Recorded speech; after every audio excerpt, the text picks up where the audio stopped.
Hi, this is Annelie. Today I want to show you how to use a silicone mold with a glue gun to make yourself a nice flexible mold. All you need is a glue gun sticks, your silicone mold that you want to use, and just be careful not to burn. That's the biggest thing that you must know. Okay, the biggest thing that I have learned about these, I've got everything that I need here. I'm just going to take out for in case my glue gun is hot, is the thing that I did wrong in the beginning. If you've got a mold that's got all these nooks and crannies, is what works the best for me is to open it up while I fill them. Then you can get into all those deep crevices, and then when you let it go like that, it sort of, because as it's still hot, I don't know, it just works for me.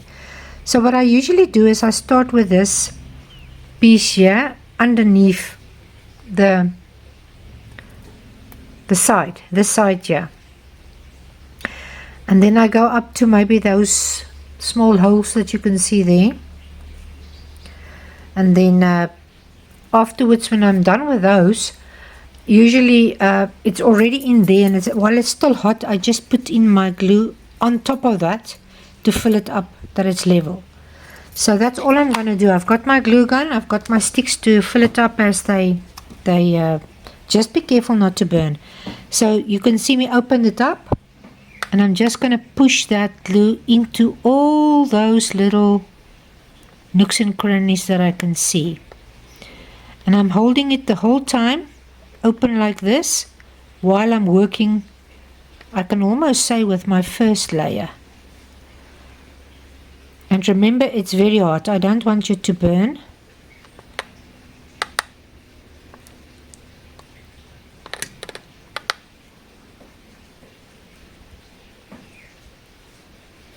So now I'm going to start with my small little holes. I just go section for section.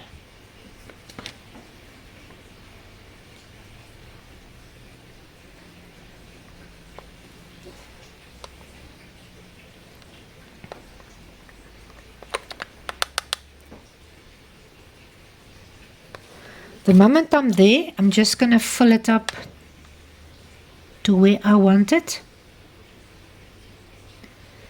And I know I'm finished with this piece. It doesn't take too long for it to dry, so you haven't got hours, but you've got enough time to just get another one in there, because these things tend to get finished very quickly. It's still very warm, you can see that. So what I'm going to do is I'm going to go into my next area.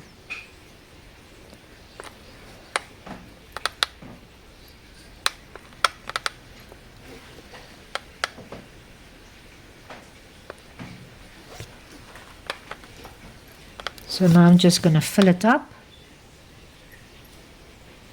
Make sure I've got it everywhere.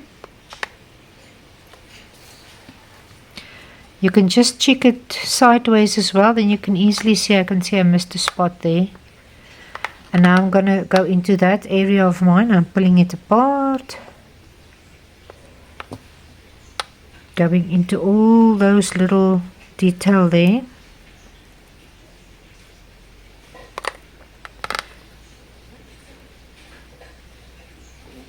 And then I just fill it up again. So this is what I do. I don't say it's the right way, but this is what works for me. Now I've only got this bottom piece left, so I'm starting there. I'm just making sure I go into all those little nooks and crannies.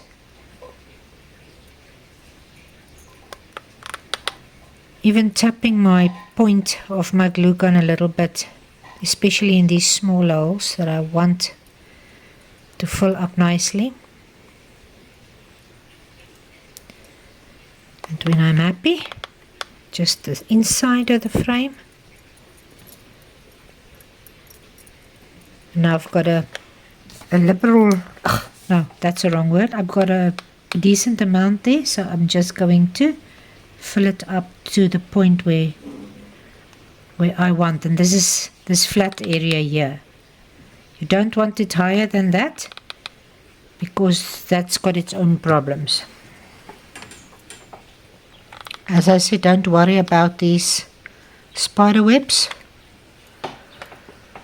Just checking everywhere I went in. You can even still do this a little bit because it's actually still wet. And now I'm just going to leave it to dry. That's all that I do. I actually wanted to time how long it takes to dry and I forgot, but I think it's about 5 minutes now. So if you touch it like that and it's still a little bit tacky to your finger, then I just leave it for a minute or two. I'm just going to leave it for a minute and then I'll come back and have a look. The other tip I also can give you is I don't know if you can see this. Let me just try and... It's starting to get a little bit cloudy. When this is hot, it's transparent, totally transparent. You can see here where this piece is dried a little bit more. I hope you can see that. This one is not as this one is very clearer than that one. So what happens is, I don't know how to show you this, but anyway, what happens is the one they get sort of milky or cloudy. So this one is still a little bit transparent. I'm sure I could start to take it out. If you can, the moment you can do that, it's ready. So, but I'm gonna still give it a minute and then I'll show you. Okay, this is not too tacky anymore. You can see it's getting cloudy. So I'm going to start to take it out now. The moment you can start to peel the mold away like this, then you know it's maybe fine. You don't worry. I mean, if it's a thick mold, you must be careful, but this is not too big or too thick or anything, and there you've got it.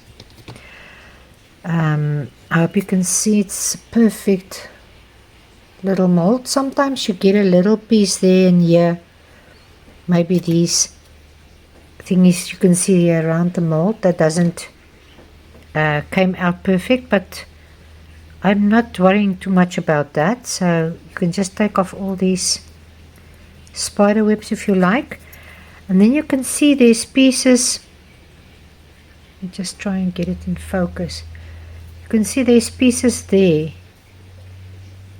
that actually went over the mold like that, or there. It happens sometimes. If you put the glue gun too near, it goes a little bit over that corner. You can take off as much as you can with your nail or your finger, or otherwise you can just take a small scissor. Even this one works for me. And then you can just maybe cut that away. You can see it's actually very easy to cut these away.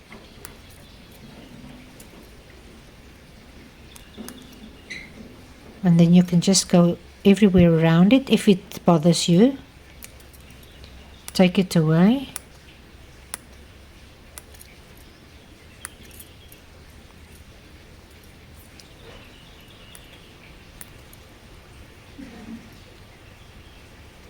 Just be careful. You can easily cut into this cold glue, hot glue. It's not.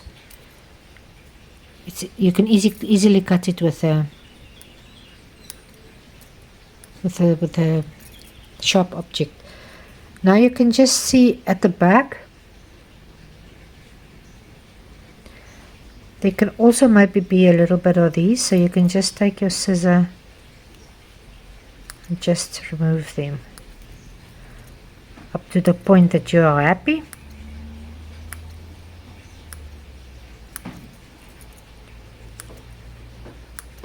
What usually happens, it's make a little bit of a, I don't know if you can see that, but it's a little bit higher here. I think it's maybe as the hot glue loses its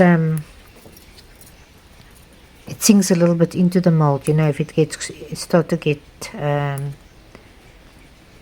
starts to set. Sorry, my English. I hope you excuse me. But I'm trying my best.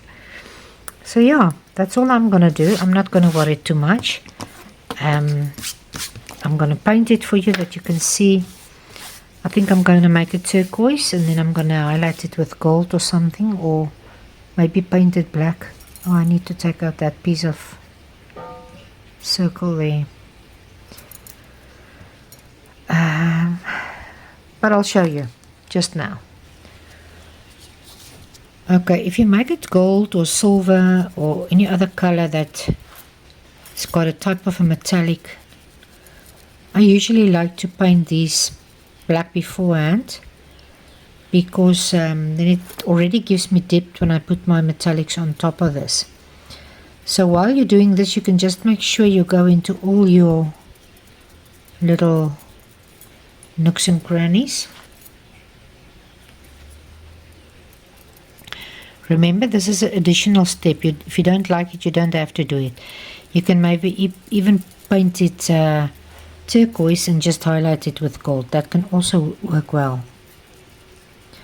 But I like the black with the silver and the gold, so I'm just going to paint my black first, and then I'm going to highlight it. Just something that I want to show you what I like about these silicone molds.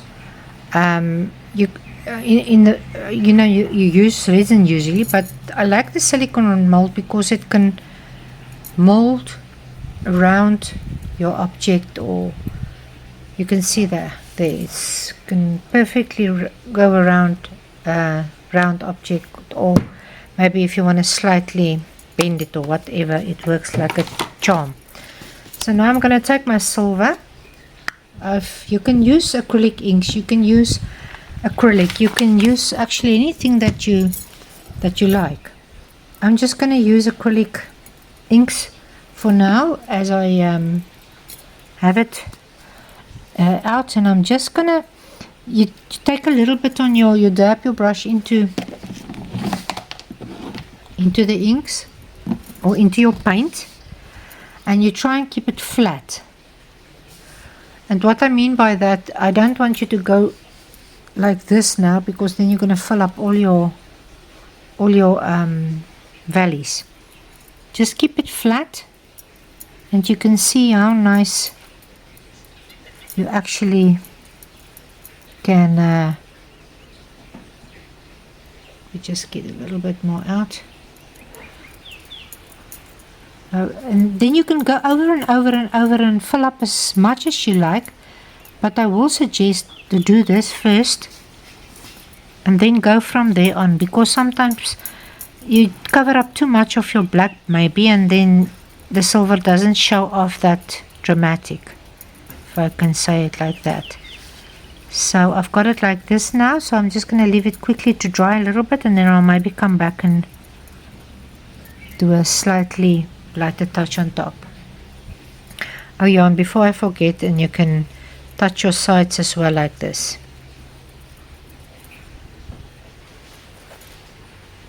Just going for my second coat, and remember, you can fill up as much as you like. You can maybe turn your brush slightly more upwards if you want to go maybe into some other areas more, but I would recommend that you do this first, do that flat stage before you do this, because as I said, if you filled it up too much with your silver, then you will need to go back with your black. And who of us wants to work 2 times on the same object? Not me, if I can help it. Sometimes it happens, but the most of the times I try and avoid it. And there you've got that little perfect frame. Just want to show you on the black as well how nice it looks. So I hope you enjoyed this video. If you did, I will see you next time definitely. And I hope you try this, and please tell or share your secrets with me if you've got something that works better. But as I said, I enjoy making this, and now I'm going to make something at the back. I'm not sure yet what, but I'm excited. So have a lovely day.